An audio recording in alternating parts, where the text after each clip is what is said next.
Most people believe their identity is something they discover. But in truth, identity is something built, reinforced, and repeated until it becomes immovable. The tragedy of modern life is that most people allow the world to write their identity for them. Parents, teachers, friends, lovers, social media, culture, trauma, praise, insults. Slowly, unconsciously, they adopt stories about who they are. And then they live inside stories they never chose. The Stoics understood that identity is the final fortress. Everything else can be taken: money, status, health, reputation. But the inner sense of who you are, chosen deliberately, can survive anything. This is why they trained identity first, not success, not comfort, not happiness. Because if identity is weak, everything built on top of it collapses. Modern psychology confirms this. Behavior follows identity. Habits follow self-image. Emotional patterns follow belief about self. If you believe you are weak, you act weak. If you believe you are anxious, you behave anxiously. If you believe you are broken, you remain broken. Identity is the command center. This is why the world constantly tries to name you. Labels simplify control: lazy, smart, sensitive, aggressive, lucky, unlucky, victim, hero. Once a label sticks, behavior follows. And soon the person forgets they ever had a choice. The disciplined identity is different. It is chosen, not assigned, crafted, not inherited, guarded, not left open. It is the art of deciding who you are before the world tells you. Marcus Aurelius wrote reminders to himself every morning, not because he forgot facts, but because he reinforced identity. He reminded himself that he was a man meant to act with patience, courage, fairness, and self-control. He wrote identity into existence daily. Without reinforcement, identity decays. The reactive world erodes it. Comparison weakens it. Failure questions it. Praise inflates it. Trauma reshapes it. But disciplined identity remains steady because it is practiced, not assumed. Think of identity as a statue. Every thought you repeat is a chisel strike. Every behavior is a carving. Every choice shapes the marble. Eventually the statue becomes solid. But if you let the crowd hold the chisel, they shape you instead. Most people live as unfinished statues shaped by random hands. The Stoic chose the chisel. A disciplined identity starts with one question: who am I when nothing is happening? No audience, no reward, no crisis, no pressure, no distraction. The answer to that question is the real beginning. Most people avoid that question because the answer feels empty, so they fill it with noise. But silence reveals what must be built. Identity discipline means choosing values that do not depend on circumstances. Courage even when afraid. Patience even when provoked. Honesty even when inconvenient. Presence even when tired. These repeated choices solidify identity. This is why Stoics were not shocked by adversity. They expected it. They had already decided who they would be in hardship long before hardship arrived. The modern person decides identity after the event. I guess I am not strong. I guess I am unlucky. I guess I am not good enough. They let events define self. The Stoic let self define events. This is the reversal that changes everything. Identity discipline also means refusing false narratives. Just because you failed does not mean you are a failure. Just because someone left does not mean you are unlovable. Just because you feel anxious does not mean you are anxiety. Feelings are weather. Identity is climate. The disciplined mind never confuses the two. Modern therapy calls this cognitive diffusion. The Stoics called it wisdom. Observing thoughts without becoming them. Observing emotion without surrendering to it. Observing stories without living inside them. Identity discipline is also why Stoics practiced voluntary hardship, cold showers, simple food, walking instead of riding. They reminded themselves that comfort did not define them. Status did not define them. Luxury did not define them. They remained the same person in silk or rags. When identity does not depend on conditions, it becomes unbreakable. This is what makes a person terrifyingly free. Praise cannot inflate them. Criticism cannot crush them. Success cannot corrupt them. Failure cannot destroy them. They remain. The disciplined identity also changes how you age. Many people reach midlife and realize they do not know who they are outside roles. Parent, worker, partner. Once roles shift, identity collapses. But a disciplined identity is role independent. It is built on chosen principles, not external functions. This is why ancient philosophers remained stable into old age. They were not attached to being admired, productive, desired, or needed. They were attached to being virtuous. Virtue is simply identity lived consistently. Identity discipline also ends comparison. When you know who you are, you do not measure yourself against others. Their path is theirs. Yours is yours. Comparison fades naturally. This frees enormous energy. No more chasing, no more proving, no more performing. Only becoming.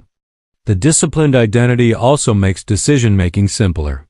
Instead of asking what will please others, what will avoid discomfort, what will look impressive, you ask one question. What would the person I am becoming choose? That clarity cuts through confusion.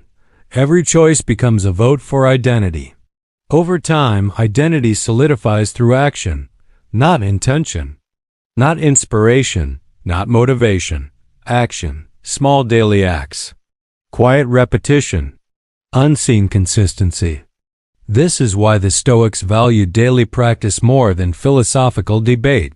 Philosophy meant nothing if not embodied. The disciplined identity is built in ordinary moments.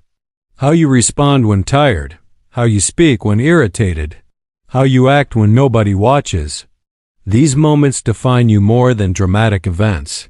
Modern culture glorifies breakthroughs. Ancient wisdom understood transformation as accumulation. The disciplined identity also creates dignity. A quiet self-respect independent of applause. People feel it. They trust it. They follow it. Because identity grounded in principle is rare. The world does not need louder people. It needs grounded people. Identity discipline is the final step of inner sovereignty. Silence gives stillness. Unreactivity gives control. Disciplined identity gives direction. Together they form the complete calm power architecture. And once identity is chosen, guarded, and practiced, life changes texture. You walk differently, speak differently, decide differently, love differently, work differently. Not because you force it, because that is who you are now. And nothing outside can rewrite it. This is the foundation. In part 2, we go deeper into identity discipline in relationships, identity discipline under temptation, identity discipline through failure, identity discipline in leadership, identity discipline as lifelong legacy. Identity discipline in relationships is where most people fail their own soul. They bend to keep love.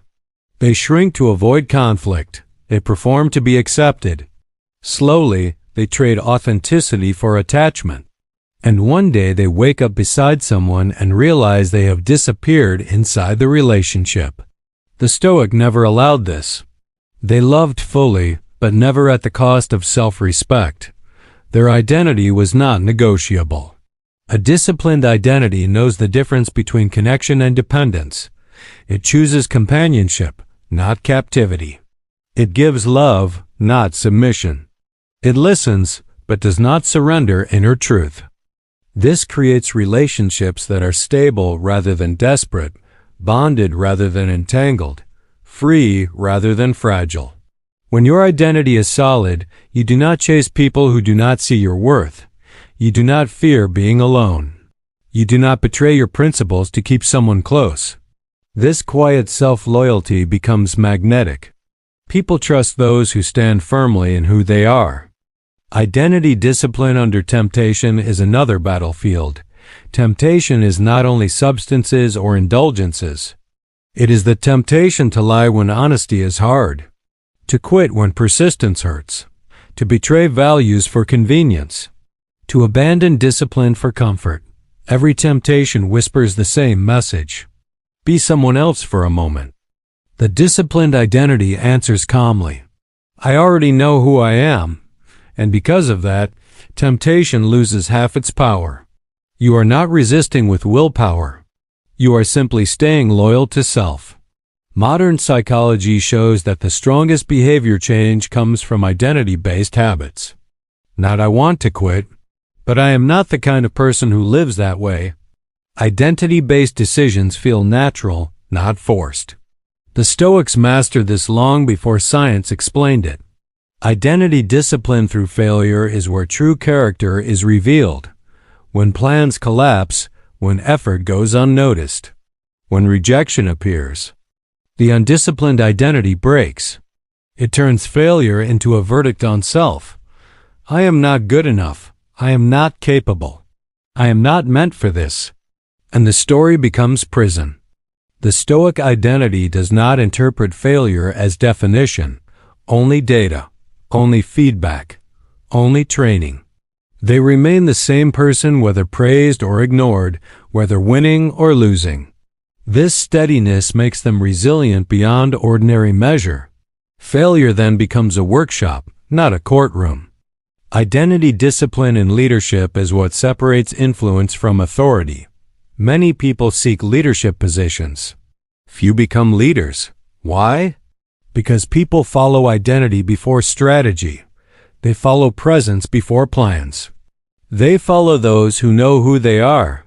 A leader without identity discipline seeks approval, changes stance to please crowds, speaks without conviction, drifts with pressure.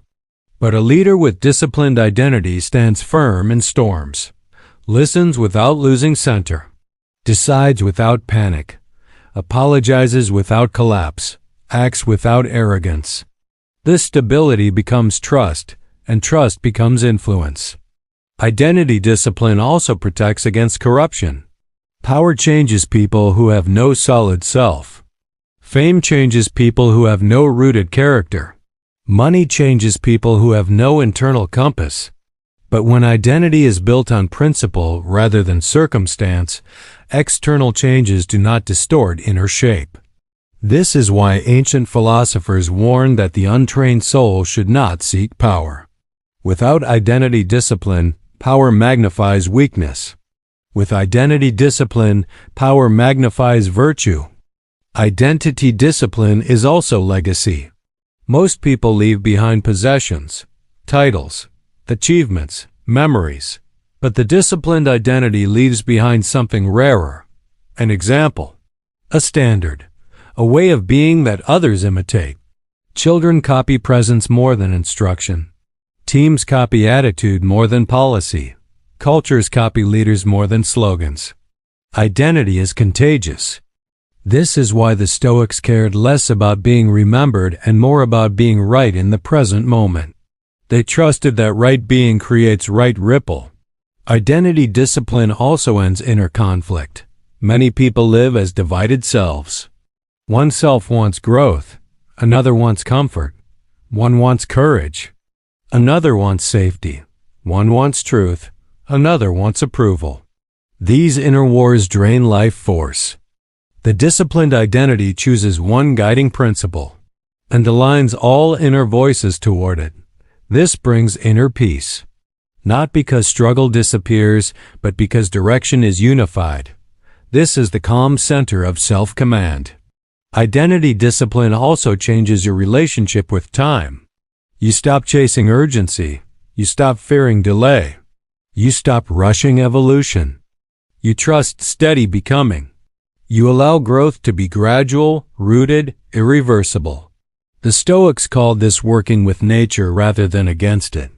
Identity discipline turns life into craft. You are sculpting yourself, slowly, intentionally, patiently, with each decision, each word, each reaction, each silence. And one day you realize you have become someone you once needed, not because the world changed, but because you did. This is why identity discipline is the final fortress. Everything else can be lost, but a forged self remains. You can lose money and rebuild, lose status and recover, lose comfort and adapt, lose relationships and heal. But if you lose yourself, there is nothing left to rebuild from.